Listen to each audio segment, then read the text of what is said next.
Namaskar, I am Dr. Nidhi Argade, Assistant Professor with Faculty of Commerce, the Maharaja Sayajirao University of Baroda from Vadodara, Gujarat. Today I am going to present the central theme of my paper on impact of COVID-19 on real estate sector, a study of Vadodara district of Gujarat state. Let's begin with the introduction of real estate sector. India is an agricultural country, but today real estate sector is considered as backbone of Indian economy. It has been said that the sector has more than 700 ancillary industries and it supports other major industries like cement, transportation, bricks, mines and minerals, steel, granite and stone, tiles, electrical supplies, and above all, it supports huge labor market of the country like India. Real estate has three important segments, or we can say major segments, which includes residential properties, commercial properties, and development of infrastructure across the country. The policy changes in past few years like RERA, GST, Benami Transaction Amendment Act, Pradhan Mantri Awas Yojana, and Real Estate Investment Trust has brought transparency and discipline in the real estate sector. What is the present scenario during this pandemic of novel coronavirus, that is COVID-19?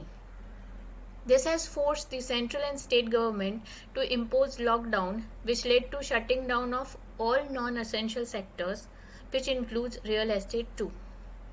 The complete nationwide lockdown and the implementation of Section 144 in various states has cascading effect on migrant laborers as it led them to returning to their home state.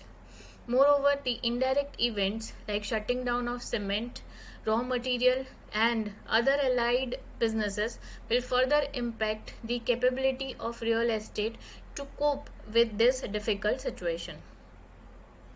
In 2019, China, Singapore and Hong Kong has significantly invested in Indian real estate market, which is obviously at risk this year due to COVID-19. So, the sector will have manifold effect. Say for example, the commercial real estate market will be at stake due to supply chain problems post COVID-19.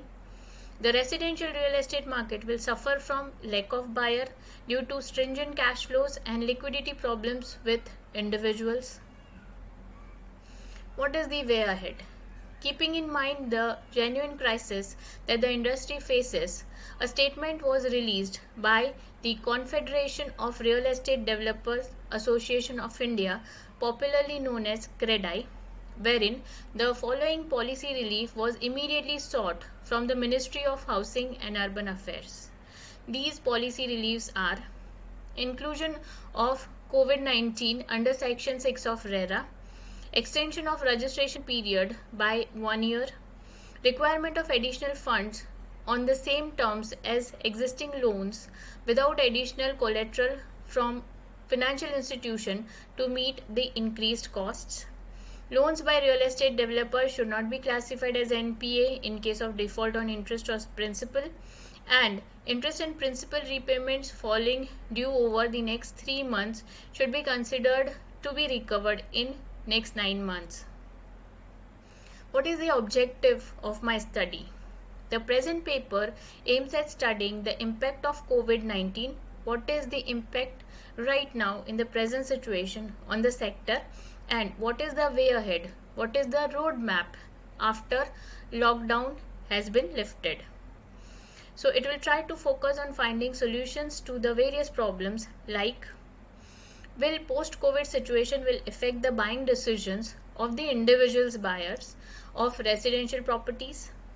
How to manage the labor work and when the migrant workers will return to their work? Will future technology replace the laborers and labor cost? Will the speed of new site development reduce?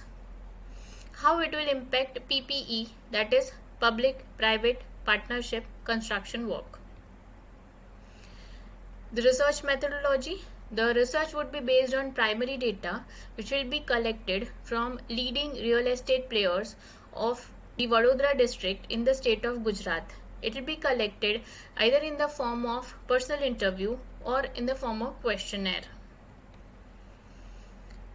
After analyzing the data, I am expecting the following outcome, especially I would think that I would come up with the suggestions for the government, that is to the Ministry of Housing and Urban Affairs, few suggestions for CREDAI as well, and the guidelines for the other players of the real estate sectors.